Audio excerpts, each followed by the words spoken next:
하나님의 말씀은 출애굽기 20장 1절에서 17절의 말씀입니다. 하나님이 모든 말씀으로 일러 가라사대 나는 너를 애굽 땅 종되었던 집에서 인도하여낸 너희 하나님 여호와로라. 너는 나 외에는 다른 신들을 내게 있게 말지니라.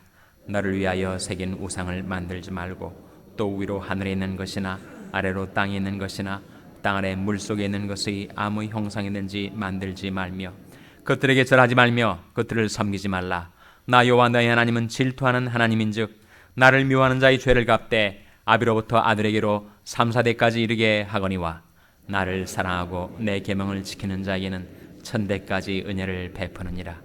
너는 너희 하나님 여호와 이름을 망령되이 일컫지 말라. 나 여호와는 나 이름을 망령되이 일컫는 자를 죄 없다 하지 아니하리라. 안식일을 기억하여 거룩히 지키라. 엿새 동안은 힘써 내 모든 일을 행할 것이나 제7일은 너희 하나님 여호와의 안식일인즉 너나 내 아들이나 내 딸이나 내 남종이나 내 여종이나 내 육충이라 내 문 안에 유하는 객이라도 아무 일도 하지 말라. 이는 엿새 동안에 나 여호와가 하늘과 땅과 바다와 그 가운데 모든 것을 만들고 제7일에 쉬었음이라. 그러므로 나 여호와가 안식일을 복되게 하여 그날을 거룩하게 하였느니라.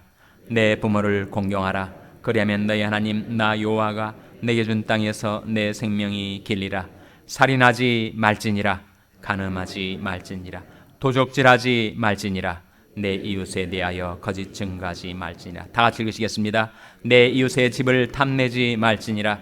내 이웃의 아내나 그의 남정이나 그의 여종이나 그의 소나 그의 낙이나 물은 내 이웃의 소유를 탐내지 말지니라. 아멘. 할렐루야. 서로에게 평강의 복을 기원하는 마음으로 샬롬 인사 나누시기 바랍니다. 샬롬. 샬롬. 네, 토요일 새벽 기도에 잘 나오셨습니다. 우리 중고등부 자녀들이 그저께 수양회를 떠나서 어제 오늘까지 일정으로 수양회에 가 있습니다. 수양회 기간 동안에 아이들이 은혜 받고 변화될 수 있도록 기도해 주시고 오늘 오후 1시 반경에 교회로 돌아와서 PTA 우리 학병에서 준비한 점심을 먹고 해산하게 될 것입니다. 우리 샬롬교회 성전 건축을 위해서 계속 기도해 주시기 바랍니다. 이제 막바지 공사에 이르고 있는데 일꾼들이 밤 9시, 10시, 11시까지 그렇게 일을 해요. 완공을 위해서 박차를 가하고 일하고 있는데 우리 일꾼들의 안전과 건강을 위해서 또 필요한 모든 것들이 공급을 위해서 계속 기도해 주시기를 부탁드립니다. 우리가 출애굽기 말씀 중에서도 10계명의 말씀을 우리가 상고하고 있는데 10계명이 어디에 나온다고요? 출애굽기 20장에 나오죠. 매일 한 계명씩을 상고해 와서 오늘 몇 번째 계명이죠? 제 8계명.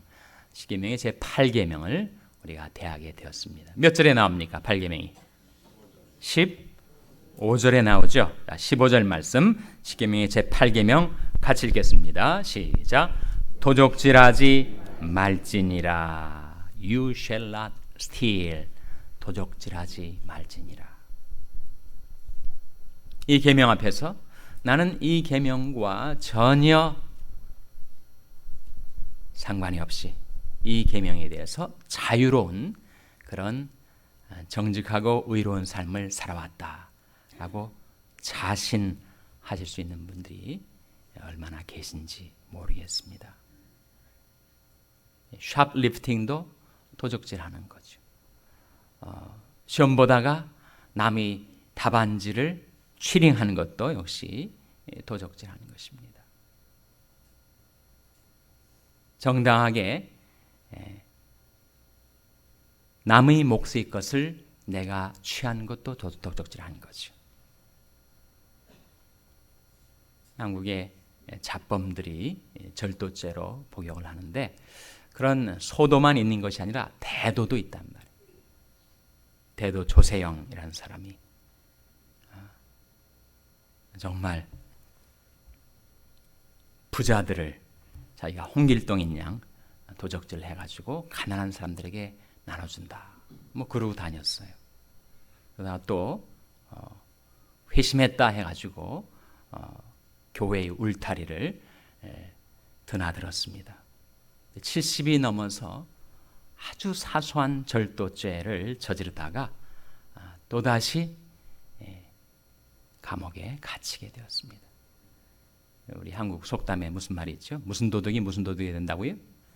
바늘 도둑이 소도둑이 된다. 그러니까 그 안에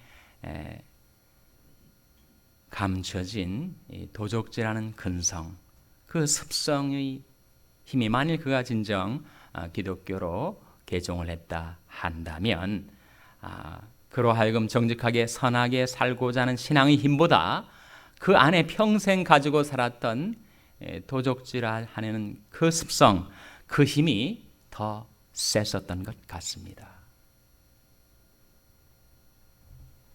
한국의 전직 대통령인 전두환 대통령 1600억 원의 대법원 판결 추징금을 아직도 내질 않고 있어서 검찰의 수사가 계속 그를 압박해 가고 있는데도 여전히 추징을 하지 않고 있습니다. 이 1600여 원의 돈이 얼만큼 되는 돈인가? 160 million dollars. 미국에 우리가 생활하면서 100만 불이 얼마나 큰 돈이에요. 근데 그 100만 불의 160배가 넘는 돈이니까 사실 서민들로서는 상상을 초월하는 거액이죠. 그러니까 50 말기에 재벌들한테 그렇게 돈을 받았다고 그래요. 독재를 연장하려다가 단임으로 그친다. 그러나 한국 재벌들이 속성이 속물근성이 있어서인지 그 퇴임하는 대통령한테 수천억 원의 돈을 갖다가 안겨준 겁니다.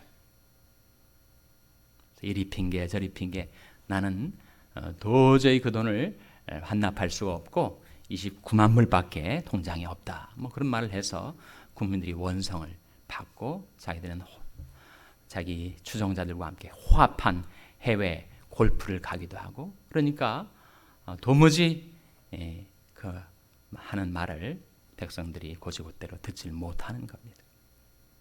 그래서 재산을 얼마나 자손들에게 그렇게 분산을 시켰는지 아직도 검찰이 사정의 칼날을 겨누고 있지만 검찰도 헤매고 있고 또 전두환 대통령 일가도 그렇게 헤매고 있는 것 같습니다.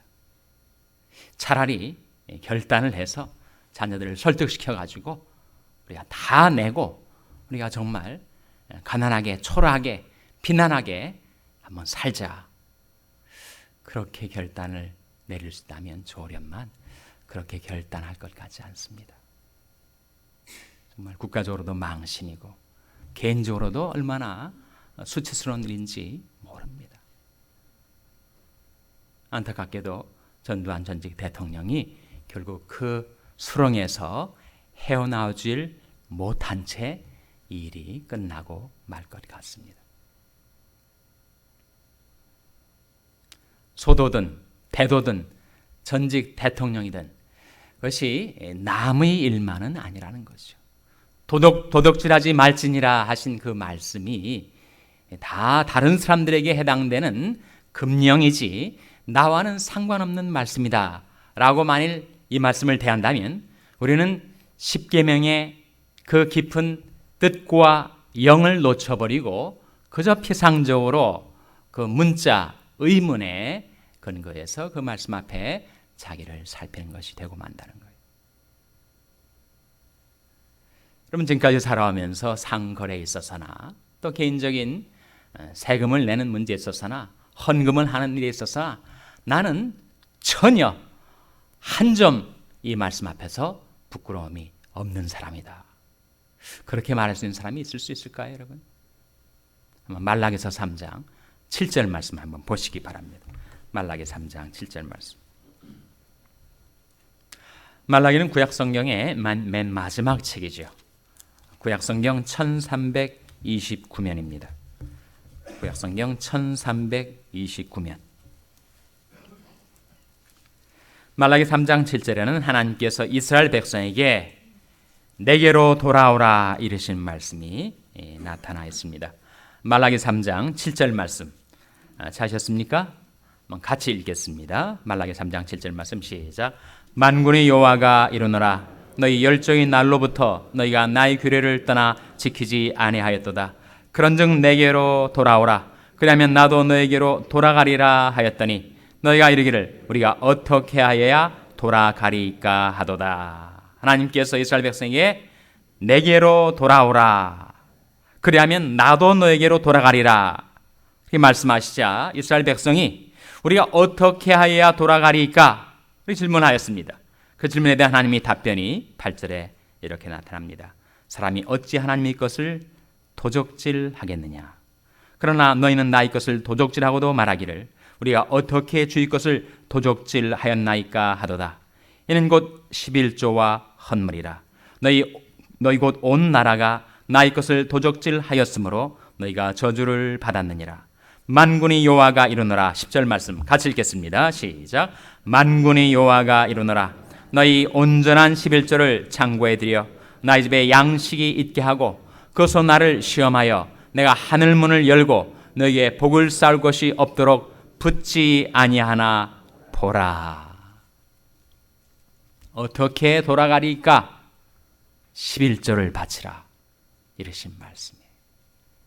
그래서 우리가 온전한 11조를 하나님 앞에 드리지 못하고 살아왔다면 그것은 바로 하나님의 것을 도적질 해온 삶을 산 것이란 말입니다. 그래서 이스라엘 백성이 저주를 받게 되었지만 그들이 회개하고 돌이켜서 하나님 앞에 온전한 11조를 창고에 들여 하나님의 집에 양식이 있게 하면 어떻게 되는가? 하나님께서 하늘문을 열고 너에게 복을 쌓을 것이 없도록 부어주겠다라고 약속하시는 말씀이죠. 내가 살아오면서 이 십계명의 제8개 8번째 계명에 대해서 내가 자유롭질 못하고 그 말씀에 대해서 온전히 순종하며 실행하며 살지 못했다 할지라도 이제는 회개하고 돌이켜서 이렇게 살아야 하지 않겠는가 하시는 말씀이 에베소서 4장 28절에 나옵니다. 한번 찾아보시기 바랍니다. 에베소서 4장 28절 말씀 찾아서 같이 읽겠습니다. 신약성경 314면 에베소서 4장 28절 말씀 찾아서 같이 읽겠습니다. 신약성경 314면 에베소서 4장 28절 말씀입니다. 에베소서 4장 28절 말씀 같이 읽겠습니다. 시작. 도적질하는 자는 다시 도적질하지 말고 돌이켜 빈궁한 자에게 구제할 것이 있기 위하여 제 손으로 수고하여 선한 일을 하라. 도적질하는 자는 다시 도적질하지 말고 돌이켜 빈궁한 자에게 구제할 것이 있기 위하여 제 손으로 수고하여 무슨 일을 하라고요? 선한 일을 하라. 그래서 우리가 열심히 하나님이 우리에게 주신 생명과 건강 가지고 두 손 가지고 열심히 일을 해서 거기서 나온 소득으로 빈궁한 자를 구제할 수 있도록 그렇게 살아가라. 만일 누가 일하기 싫어하거든 뭣도 못하게 하라고 그랬습니까? 먹지도 말게 하라. 어디에 나온 말씀이? 데살로니가 후서 3장 10절에 나오는 말씀입니다. 한번 찾아보시기 바랍니다. 우리 경제 생활에 대해서 하나님께서 이 중에 가장 기초적인 명령이죠. 데살로니가 후서 3장 10절 말씀. 데살로니가 후서는 신약성경 335면입니다. 신약성경 335면 데살로니가 후서 3장 10절 말씀 같이 읽겠습니다. 시작. 우리가 너희와 함께 있을 때에도 너에게 명하기를 누구든지 일하기 싫어하거든 먹지도 말게 하라 하였더니, 이 말씀 가운데 누구든지 일하기 싫어하거든 먹지도 말게 하라. 우리 신앙인들, 그리스도인들 하나님의 백성들이 이 세상에 살아가는 동안에 기억해야 될 경제적인 기본 명령입니다. 누구든지 일하기 싫어하거든 먹지도 말게 하라. 먹으려면 일하며 살라 하는 말씀인데 사도 바울이 몸소 그런 본을 8절에 끼쳐주고 있습니다. 같은 데살로니가후서 3장 8절 말씀도 한번 같이 읽겠습니다. 시작. 누구에게서든지 양식을 값없이 먹지 않고 오직 수고하고 애써 주야로 일함은 너희 아무에게도 누를 끼치지 아니하려 함이니. 그래서 값없이 먹지 않기 위해서 수고하고 애써 주야로 일하며 살아왔다. 그렇게 바울은 담대하게 말할 수 있었으니 얼마나 그 신앙이 담대하고 그 마음이 떳떳했겠습니까? 여러분, 살면서 우리는 때때로 무력을 갖고 탐심을 품고 더 많은 물질, 더 많은 재산을 획득하고자 할 때가 있습니다. 성경은 말씀하기를 충성된 자는 복이 많아도 속히 부하고자 하는 자는 형벌을 면치 못하리라. 그렇게 말씀해요. 불의로 치부하는 자는 자고새가 낳지 아니한 알을 품은 같아서 필경 그 중년에 그것이 떠나겠고 어리석은 자가 되리라 그랬습니다. 불의로 치부하는 것, 남의 물건을 도적질해서 자기 재산으로 증식하는 것, 그것은 결코 그의 인생에 안전보장이 되지 못한다는 거예요. 그렇게 불의로 치부한 자는 마치 자고새가 낳지 아니한 알을 품 같아서 그 중년에 그것이 떠나겠고 필경은 어리석은 자가 되리라 그랬습니다. 정말 그렇게 보면 나 자신을 포함해서 이 세상 사람들이 정말 천한 자도 헛되고 높은 자도 거짓되니 절에 달면 들려 입김보다 경하리로다. 포악을 의지하지 말며 탈취한 것으로 허망하여지지 말며 재물이 늘어도 거기 치심치 말지어다.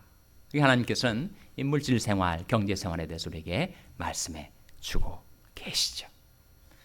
그래서 우리가 이러한 말씀을 들으면서 아굴의 기도를 기억하게 됩니다. 아굴의 기도. 그러면 야베스의 기도는 아시죠? 야베스의 기도. 야베스의 기도가 무엇입니까? 원컨대 주께서 내게 복에 복을 더하사 나의 지경을 넓히시고 주의 손으로 나를 도우사 나로 환난을 벗어나 근심이 없게 하옵소서. 이것이 야베스의 기도예요. 그것은 기억하는 사람들이 많지만 아굴의 기도를 기억하는 사람은 많지 않습니다. 아굴의 기도가 뭐지 여러분? 우리가 이 아침에 하나님 앞에 드리고자 하는 기도인데 잠언 30장 7절에 나타나 있습니다. 보시기 바랍니다. 아굴의 기도를 한번 보시기 바랍니다. 잠언 30장 7절 말씀. 잠언 30장 7절 말씀은 구약성경 945면입니다. 945면. 잠언 30장 7절 말씀. 같이 읽겠습니다. 시작. 내가 두 가지 일을 주께 구하였사오니 나의 죽기 전에 주시옵소서. 아굴의 기도죠. 두 가지를 구했습니다. 그 두 가지가 뭐예요? 8절과 9절에 나타나 있습니다. 잠언 3장 8절 9절 말씀 같이 읽겠습니다. 시작. 곧 허탄과 거짓말을 내게서 멀리 하옵시며 나로 가난하게도 마옵시고 부하게도 마옵시고 오직 필요한 양식으로 내게 먹이시옵소서. 혹 내가 배불러서 하나님을 모른다 여호와가 누구냐 할까 하오며 혹 내가 가난하여 도적질하고 내 하나님의 이름을 욕되게 할까 두려워함이니이다. 두 가지 구한 것. 첫째는 허탄과 거짓말을 내게서 멀리하여 주옵소서. 두 번째는 나로 가난하게도 마옵시고 부하게도 마옵시고 오직 필요한 양식으로 내게 먹이시옵소서. 왜 이런 기도를 했을까요? 그 이유가 9절에 나옵니다. 혹 내가 배불러서 사람이 물질이 너무 많아지면 주체할 수 없을 정도로 돈이 많아지면 이러기가 쉽다는 거예요. 나는 하나님을 모른다. 여호와가 누구냐? 그렇게 될까 봐 두려워서. 또는 정반대로 내가 가난해 가지고 먹고 살 것이 끼니를 이어갈 것이 없어 가지고 결국 어쩔 수 없이 남의 물건을 도적질해서 내 하나님의 이름을 욕되게 할까 두려워함이니이다. 인간이 연약해서 그 두 극단 중에 어느 하나로 흐르기가 쉽습니다. 물질이 많아져 가지고 나는 하나님을 모른다, 여호와가 누구냐, 그렇게 되기도 쉽고, 또 너무 비난하고 궁핍해 가지고 남의 물건을 도적질해서 하나님 이름을 욕되게 하기도 쉬우니까 우리 기도가 무엇입니까? 평생 하나님, 첫째로 허탄과 거짓말을 내게서 멀리 하게 하옵소서. 둘째로 나로 가난하게도 마옵시고 부하게도 마옵시고 내게 필요한 양식으로 채우시옵소서. 전직 대통령 일가의 삶을 지켜보면서 정말 이런 기도가 떠오르죠. 수천억의 재산이 있지만 그 재산을 가지고 있는 것이 자기에게 해가 되는 것입니다. 그런 패가 망신이 세상에 어디 있겠어요? 그 많은 물질이 도대체 무슨 유익이 되겠습니까? 우리가 살 동안 하나님 앞에 정직하게 살고 하나님의 축복으로 살고 건강 주셨을 때 열심히 두 손으로 일하며 살고 하나님의 축복을 힘입어 열심히 일하며 주님을 섬기며 살아가시는 저와 여러분 될 수 있기를 주님의 이름으로 축원합니다. 기도하시겠습니다. 오늘 말씀을 기억합니다.